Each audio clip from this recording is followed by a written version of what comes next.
everybody. I am teacher Vanessa Blanco. And I am teacher Cristina Sanchez.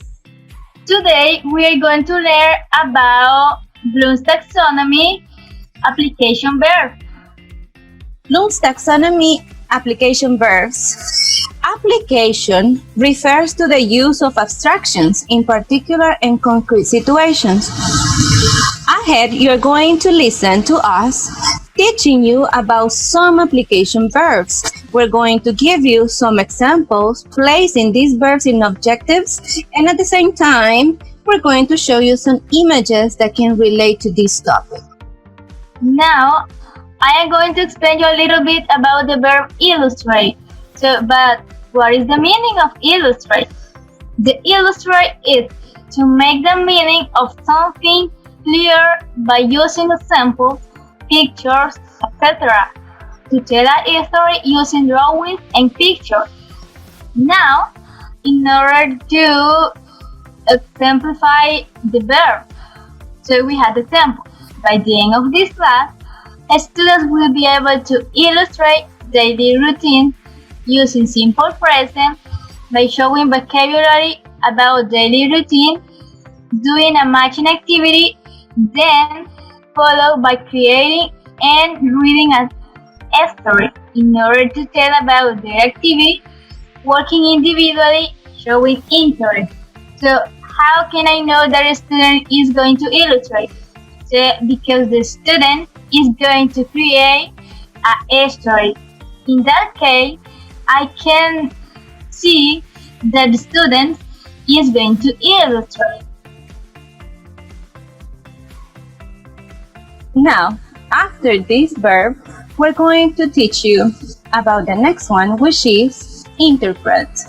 Now, what does interpret mean? It means to decide that something has a particular meaning and to understand it in this way, to translate one language into another as it is spoken. As you all may know, this is not the only meaning of interpret, but if we want to use it as a teaching target, as an objective of a class, we need to use the meaning as close as possible to teaching. Now, here is an example. Play with fire and let your mind wander.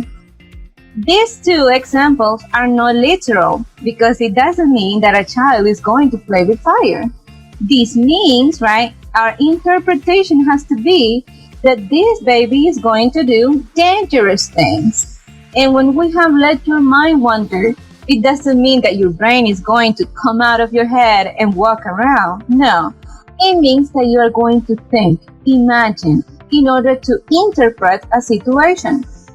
Now, the example in an objective is, by the end of this class, students will be able to interpret the meaning of at least one idiom by reading a dialogue, translating it into L1, and finding more idioms in L2 in order to acquire colloquial vocabulary, showing tolerance and respect working in couples. Now, how do I know that the verb interpret is going to be accomplished at the end of the class? Well, I am going to find this out in the development of the same. What is the student going to do? Is going to read a dialogue, then this dialogue is going to be translated into L1. But this dialogue is going to have idioms in it, so they cannot be translated literally. If not, they have to have an interpretation. Plus, students are going to find more idioms and they have to interpret them in their own language and they can share them with the class. So what is going to happen? They are going to acquire more vocabulary that they need. Now, we have two verbs so far. The first one, illustrate. Second one, interpret. And the third one is operate. Now, if you look up in the dictionary, operate means to do a surgery, for example, to operate a machine. That is another meaning. But now that we're speaking about teaching, what is the meaning of this verb? Well, the one we found that is closest to what we're looking for is that operate means to work or cause something to work, be in action, or have an effect. You can see the pictures right there. You see a person, right? The figure of a person with some tools. Now, obviously, what do we do with tools? We make things work or we fix things. Now, the other picture. Okay, what are those fingers doing? What are those hands doing? Those hands are operating a cell phone. And of course, we have another image that has a lot of devices, different devices that can be operated. An example that we have for this verb, placing an objective, is that by the end of the class, students will be able to operate at least one typing game of English learning in the computer lab by providing information and instructions about the platform, playing a vocabulary game as a group, and playing one typing game on their own, in order to develop technological skills, showing discipline, working as a group and individually. Now, what are we going to get? These students are going to actually make their brains work. They are going to learn how to use a platform. They are going to learn how to play a game online. So they are actually going to operate a device. And of course, their minds are going to work too. They are going to keep in action. And how is this? Obviously, first, we have to provide the information and instructions. Then, they're going to play as a group. So all together, as you can see in the picture, all the students are learning together on how to operate this platform. And at last, they're going to do a game on their own. So this is how we can interpret, in this case, right, this verb. The verb operate. Now, the next one, Teacher Blanco is going to continue with the next two verbs. We know that there are many definitions about practice, but now we are going to know about practice in education. So, practice is to do an activity or train regularly so that you can improve your skills. As you can see the image that it says, practice is skill. Remember that. Okay, we had an example. By the end of this class, a student will be able to practice time clauses in the past by explaining the position of main and time clauses, completing a worksheet and writing past time clauses with the words given in order to use them correctly by working in very respectfully. But how can I know that a student is going to practice? Oh, because the student is going to complete a worksheet, and the student is going to writing past time clauses. In that case, I can know that a student is practicing. Now, the next verb is schedule. So, but what is schedule? We had the meaning. The schedule is to arrange activities or things to be done at or during a particular time.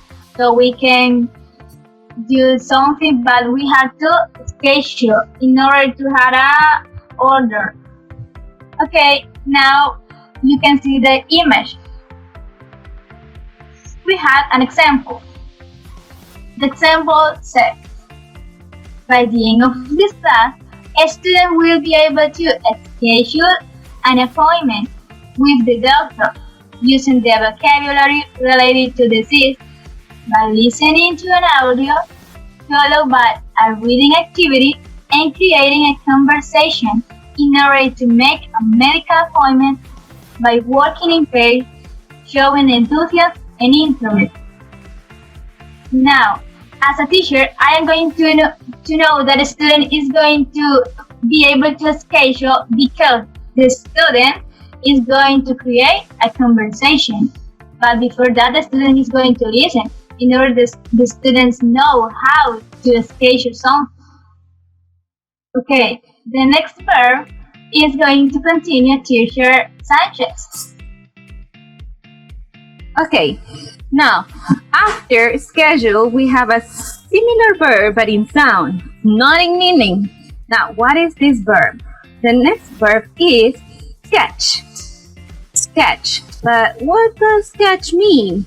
Well, usually we look it up and we can see that it's a sketch. It's like a simple drawing, or is the meaning of a short comedy on TV. But it has been very, very difficult to place this verb for you to understand it in an easier way. And the meaning for education is sketch something out to give a general description of something, giving only the basic facts, or the meaning that I was saying, to quickly make a simple drawing. We can look at the first picture that says parts of speech. Now, what is this? This is the action of somebody who has sketched something out. It has given you the description of something. It has given you the basic facts of the parts of the speech. This will be like sketch. Then we have the next picture. This little girl has outlined, actually in this case she has circle per se, or put into a square. It has underlined another part of a sentence. So this girl has sketched something. Now, as example already placed into an objective, we have, by the end of the class, students will be able to sketch affirmative simple present sentences by presenting the structure of it, doing exercises in a worksheet, and writing 2 sentences, sharing with the rest of the class its grammar parts in order to develop grammar skills, showing order and respect, working individually. But how is this student going to sketch a sentence? For example, let's say in the presentation, we're going to present the structure to the student, and which is the structure of the affirmative simple present sentence: subject, verb, complement. Those are the 3 parts. And what is the teacher's objective? That the student at the end of the class can sketch those parts of an affirmative simple present sentence. Now, how is the student going to practice? Well, it's going to do exercises in a worksheet. So several affirmative simple present sentences for these students to sketch. And at the end, what is the student going to do? Write 2 sentences on his own. And then what is going to share with the rest of the class? What is the student going to share? For example, it says, I go to the park. And the student is going to say to his classmates, I go to the park. I is the subject. Go is the verb. To the park is the complement. So this student is sketching the sentence. Why? Because it's giving you the basic facts, the basic information, is describing it to you. So that's how I'm going to know that my objective has been accomplished. We can see the little picture right there when you are sketching a sentence. By what? How can we sketch a sentence? By looking the who, doing what, the when, the where, and why. And that's how we can use sketch in an objective. Now, Teacher Blanco is going to show you or teach you the next verb that we have for today's class. Okay, the next one, and the verb is use. So, but what is use? We have the meaning: to perform an activity or a task with something such as an object, a method, or particular information, to say or write particular words or a particular type of language. You can see the image. Now, we had an example. It says, by the end of this class, students will be able to use used to and vocabulary related to hobbies by deciphering questions, writing and saying 5 sentences in order to express hobbies in habitual paths, by working individually, respectfully, and participating during the class. Now, In this case, how can I know that a student is going to use something? In this case, I want the student put in practice the used to, or I mean that the student used. So, but how? How can I know that? Oh, because the student is going to write and say sentences. In that case, I can know that a student is putting in practice or the student is using the grammar point. Okay, guys, this is all for today. It was a pleasure to give you some information about application verbs. We hope that you can put them in practice. Yes, definitely. So remember, anytime that you don't know how to make an objective of class, remember, you must use Bloom's taxonomy. And in this case, as teacher Blanco and I have taught you some application verbs, this is the way that you should use them. So if you like our video, please give like at the bottom side and subscribe to our channel. So have a nice day. Bye. Bye. Kidding.